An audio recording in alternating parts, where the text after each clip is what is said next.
엑스포 유치 실패로 북항 재개발 사업이 동력을 잃은 모습입니다. 북항의 활성화 대책으로 카지노를 포함한 부산형 복합 리조트를 유치해야 한다는 목소리가 나오고 있습니다. 부산시가 추진 중인 퐁피드 미술관 본관 유치를 둘러싼 논란이 이어지고 있습니다. 부산 시민단체는 막대한 혈세 낭비라며 지역 미술계부터 살려야 한다며 본관 유치 중단을 촉구하고 있습니다. 9일 부산의 대표적인 가을 축제, 부산 불꽃축제가 열립니다. 불꽃을 즐길 수 있는 불꽃 숨은 관람 명소를 소개합니다.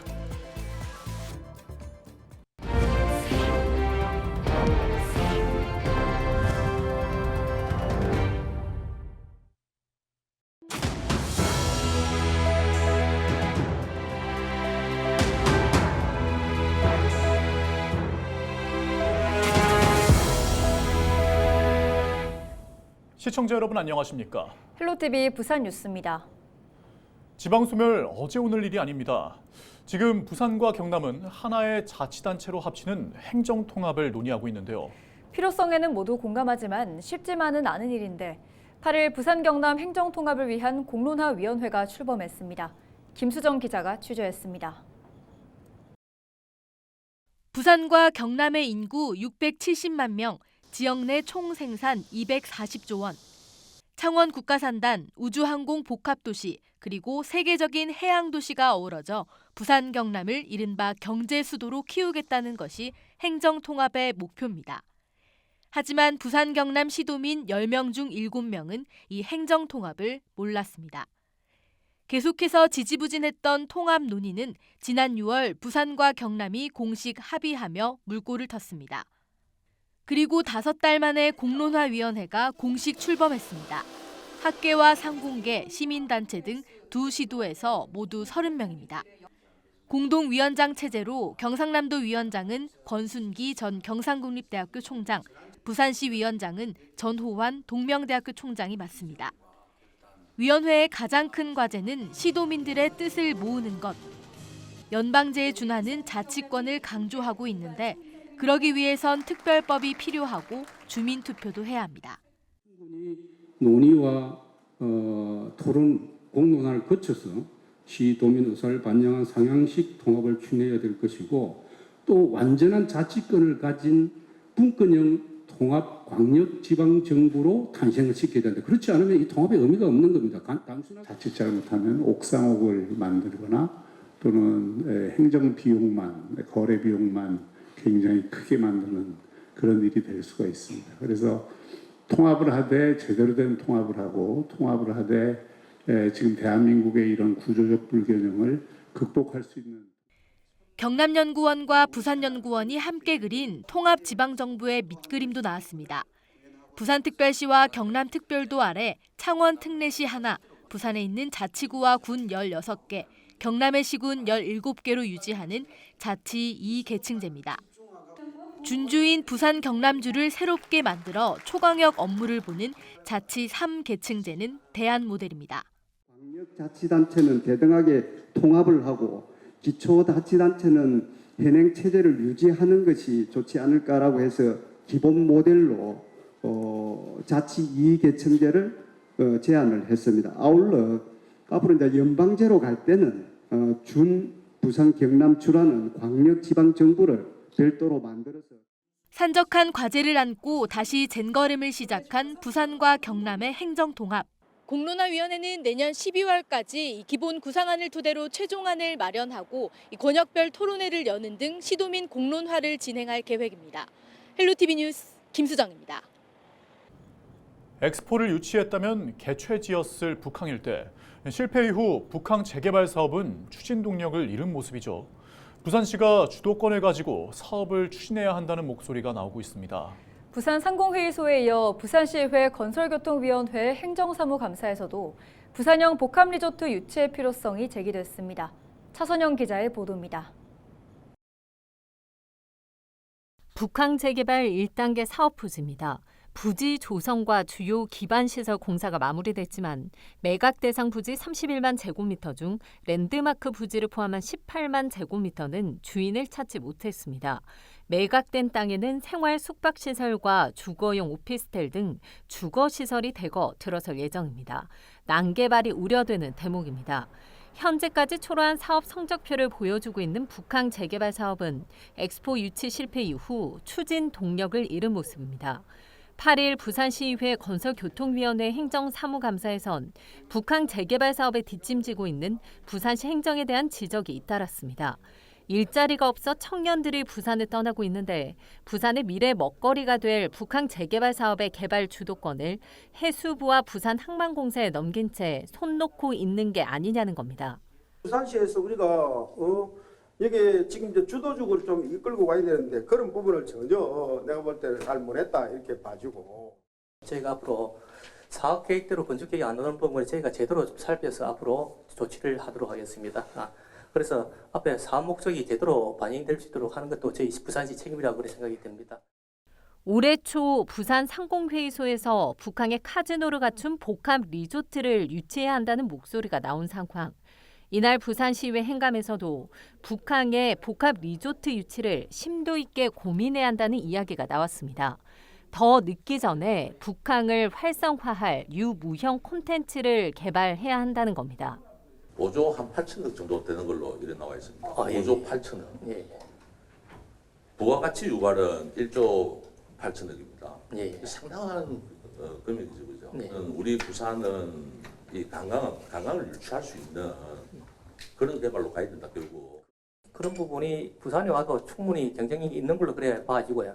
그래서 현재 이 랜드마크 부지에서도 지금 현재 관심 가지는 업체들이 좀 있긴 있습니다. 그래서 최대한 그런 부분 감안해서 저희가 한번 같이 의논해 드리도록 하겠습니다.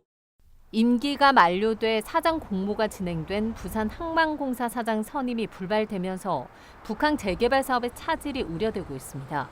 개장 후 1년이 흐른 친수공원은 즐길 만한 콘텐츠가 없는 실정이고 북항 마리나는 대형 수영장만 운영될 뿐 상업시설의 주인은 나타나지 않아 반쪽짜리 항만시설로 전락했습니다.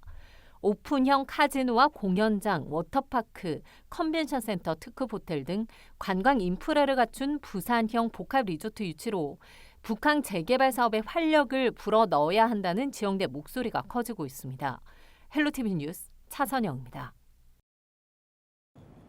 부산시가 2031년 개관을 목표로 현대미술관인 프랑스 퐁피두 센터 분관 건립을 추진하고 있습니다.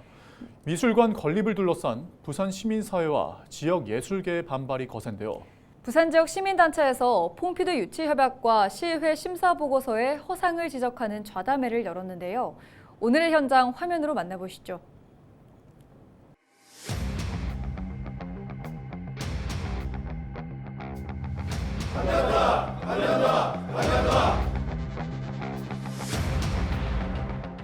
수린연대 허석 선생님 학교하고 있습니다.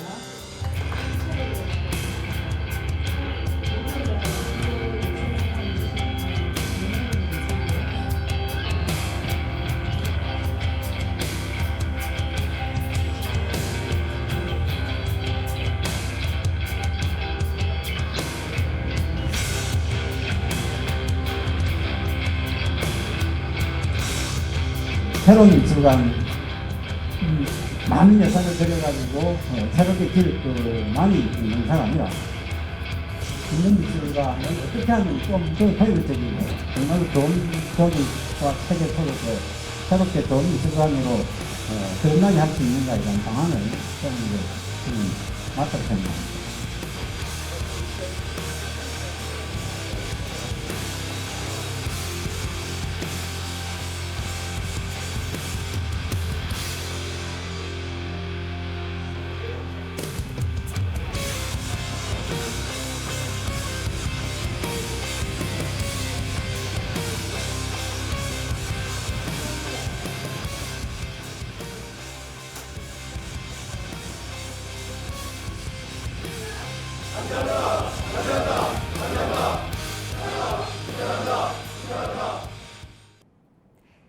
부산시청 국제회의장에서 제32회 산업평화상 시상식이 열렸습니다.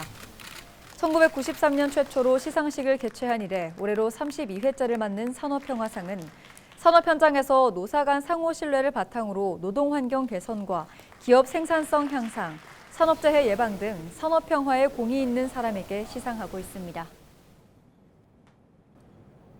부산의 대표적인 가을 축제죠. 부산 불꽃축제가 9일 저녁 7시에 열립니다. 부산시는 100만 인파가 몰릴 것으로 예상하고 있는데요. 꼭 광안리에 가지 않더라도 불꽃을 즐길 수 있는 불꽃 명당이 있습니다. 숨은 관람 명소를 소개합니다.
해운대구 센텀 2지구 도시첨단산업단지 일대 부산 도심융합특구가 국토교통부로부터 최종 지정과 기본계획 승인을 받았습니다. 부산시는 2022년 4월부터 2023년 3월까지 부산 도심융합특구의 기본계획을 수립했으며 올해 10월 국토교통부의 도시개발위원회 심의를 통과했다고 밝혔습니다. 시는 부산 도심융합특구에 정보통신기술 융합 허브밸리를 구축하고 산업과 주거, 문화가 공존하는 복합 기반시설을 만들어 부산형 판교 테크노밸리로 조성할 계획입니다. 부산도시공사와 사회복지법인 따뜻한 동행이 화재 피해를 입었던 장애아동 전문 어린이집의 공간 개선 사업을 진행했습니다.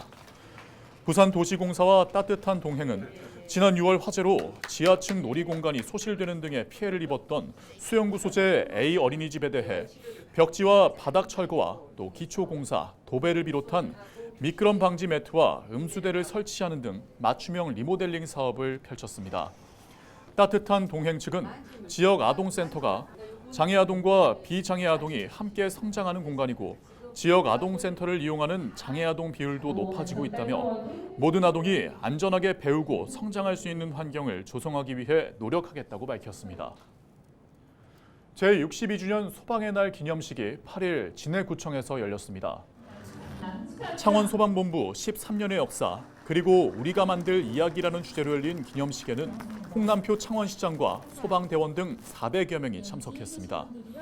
기념식에서는 이상기 의창소방서장이 녹조 근정훈장을 받았고 소방 발전에 기여한 소방관과 의용 소방대원들에 대한 표창 수여도 진행됐습니다. 국산 우유와 유제품의 우수성을 알리는 행사가 주말 동안 진주에서 열립니다. 우유자조금관리위원회는 진주 도심 속 목장나들이 행사를 주말인 9일부터 10일까지 이틀간 진주 종합경기장 내 농구장에서 개최합니다. 이번 행사는 국산 우유의 가치와 우수성에 대해 알 수 있는 교육 프로그램과 국산 우유를 시음할 수 있는 다양한 요리 체험까지 무료로 즐길 수 있습니다. 경남농협은 8일 가래떡데이를 앞두고 창원 경일고등학교에서 쌀 소비 촉진을 위한 홍보 행사를 열었습니다. 이날 행사에서는 수학철 농촌 일손 돕기에 나서는 학생들에게 우리 쌀로 만든 가래떡과 조청 세트 500여 개를 전달했습니다. 가래떡데이는 농림축산식품부가 11월 11일 농업인의 날을 맞아 쌀 소비 확대를 위해 지정한 기념일입니다. 이상으로 뉴스를 마칩니다. 함께해 주신 여러분 고맙습니다.